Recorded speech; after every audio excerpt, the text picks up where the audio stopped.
ورحمۃ اللہ وبرکاتہ۔ وعلیکم السلام ورحمۃ اللہ وبرکاتہ۔ کہیے جناب کیا حال ہے؟ حال تو اہل حال کا بے حال و بدحال سے کیا حال بیان کرتے ہیں۔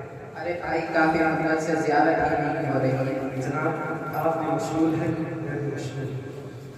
میں نے تو اب اپنے یہاں اسکول سے فراغت کے بعد علی گڑھ یونیورسٹی میں داخلہ لیا ہے اور تاریخ کو اپنا موضوع بنایا ہے۔ اور آپ؟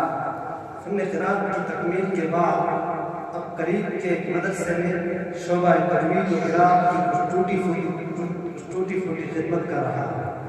اچھا ماشاء اللہ، خدمت قرآن مبارک ہو۔ جیسا کہ میں نے عرض کیا کہ میرا موضوع تاریخ ہی ہے اور اسی سے کچھ کبھی دلچسپی کی ہے۔ کئی روز سے فن تجوید کی تاریخی حیثیت پر کچھ لکھنے پڑھنے کا خیال آتا رہتا ہے۔ آج قسمت سے آپ مل گئے تو آپ ہی سے اس موضوع کے متعلق کچھ معلومات حاصل کرنا چاہتے ہیں۔ جی، بہت عمدہ موضوع ہے۔ قرآن مجید بھی سابقہ کی تاریخ کے واقعات سے بھرا پڑا ہے۔ مجھے بھی تاریخ پڑھنے کا شوق ہے، خصوصاً تاریخ اسلام کو دیکھتا ہی رہتا ہوں۔ خیر بہرحال آپ اپنی دلچسپی کے مطابق سوالات فرمائیں، موقع پر جو یاد آئے گا عرض کر دوں گا۔ اچھا، تو پہلی بات یہ عرض کرنی ہے کہ تجوید کی ابتدا کہاں سے ہوئی، اور چونکہ یہ علوم شریعہ میں سے لہذا یہ بھی معلوم کروں گا کہ آیا یہ منزل من اللہ ہے یا اصول و ضوابط وغیرہ بعد کے لوگوں نے اپنی طرف سے وضع کر لیے ہیں۔ اگر بعد کے لوگوں کی ایجاد ہے تو پھر اس کو علوم شریعہ سے قرار دینا کیسے درست ہوگا؟ حالانکہ تجوید سے قرآن مجید کی تلاوت کرنا واجب شرعی قرار دیا گیا ہے۔ علم تجوید علوم شریعہ سے ہے اور تلاوت قرآن مجید بھی تجوید سے واجب شرعی، اس میں کوئی شک نہیں ہے۔ جیسا کہ صاحب نہایہ نے مدد الفریق الجزری بذکر فضیلت تجوید کہہ کر علماء اعظام کی ایک طویل فہرست بیان فرمائی ہے۔ نیز یہ علم بعد کے لوگوں کی ایجاد نہیں ہے بلکہ یہ علم منزل من اللہ ہے۔ معلوم ہوا کہ کلام اللہ کے الفاظ اور اس کے کیفیات کی حفاظت کا اہتمام ابتدائی سے کیا گیا، اور کیوں نہ ہوتا جبکہ اللہ رب العزت نے اسی کلام پاک میں مرتل القرآن تقیدہ کے ذریعے تاکید کے ساتھ اس کا حکم فرمایا، جس کے نتیجے میں اللہ کے رسول صلی اللہ علیہ وسلم نے امت کو بھی اس کی طرف مختلف انداز سے متوجہ فرمایا ہے۔ چنانچہ ابن خزیمہ کی صحیح روایت میں حضرت زید بن ثابت کا یہ فرمان مرفوعاً مروی ہے، ان اللہ یحب ان یقرأ القرآن کما انزل، کہ بے شک اللہ تعالیٰ اس بات کو پسند کرتا ہے کہ قرآن کو اسی طرح پڑھا جائے جیسے وہ نازل کیا گیا۔ تو حضرت عبداللہ بن مسعود رضی اللہ عنہ جن کو ترتیل و تحقیق یعنی کما انزل سے حد وافر عطا فرمایا گیا تھا، آپ کا یہ فرمان مرفوعاً نقل کیا گیا ہے، جودوا القرآن وزینوہ باحسن الاصوات وعربوہ فانہ اعرابی واللہ یحب ان یعرب بہ۔ تو کہیں اللہ کے حبیب صلی اللہ علیہ وسلم نے تربیتی پہلو اختیار کرتے ہوئے اس کی طرف امت کو بطور خاص توجہ دلائی۔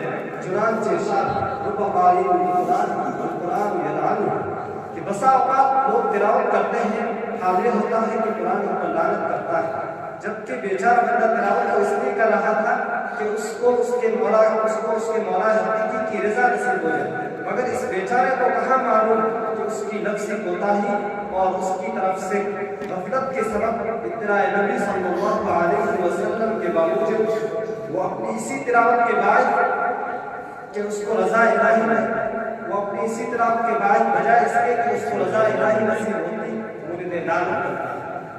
ماشاء اللہ، تجوید کی ابتدا کے سلسلے میں کتاب و سنت کی روشنی میں ایسی مفید باتیں، تاریخی معلومات آج ہی آپ سے سنیں، مگر آپ کی گفتگو سے یہ بات ظاہر ہو رہی ہے کہ تجوید کے سارے ہی قوانین منزل من اللہ ہیں اور سب کی حفاظت بھی یکساں اہتمام کے ساتھ ہوئی ہے۔ حالانکہ فیض الباری شرح بخاری شریف میں میری نظر سے گزرا ہے کہ تجوید کے جملہ مسائل بہت عافیت سے معلوم ہیں۔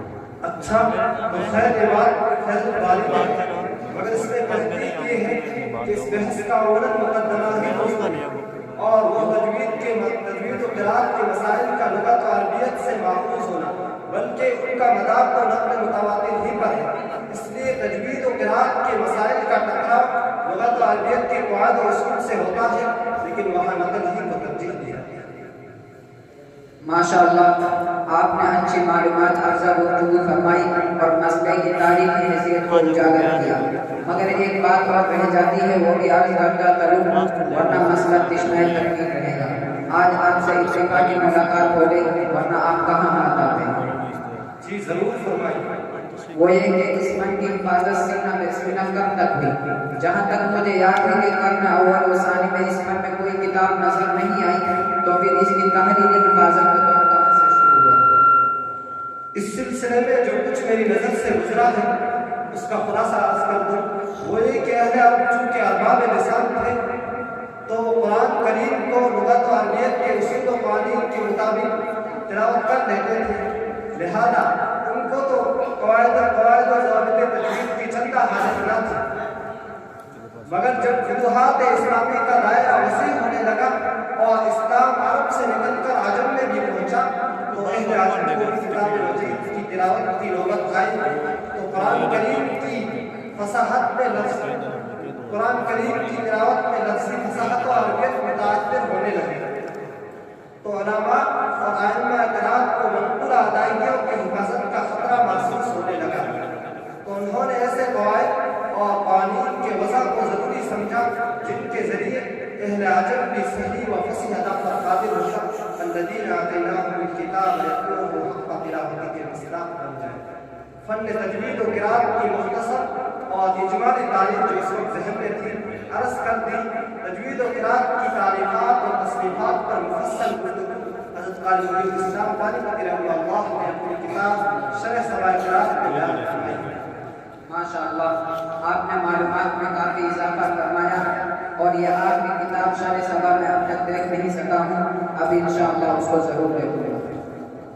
جی ضرور دیکھیے، آپ کے یہاں کتب خانے میں تو ہوگی ہی، اگر نہ ہو تو مجھ سے طلب فرمائے، میرے پاس میرا ذاتی نسخہ موجود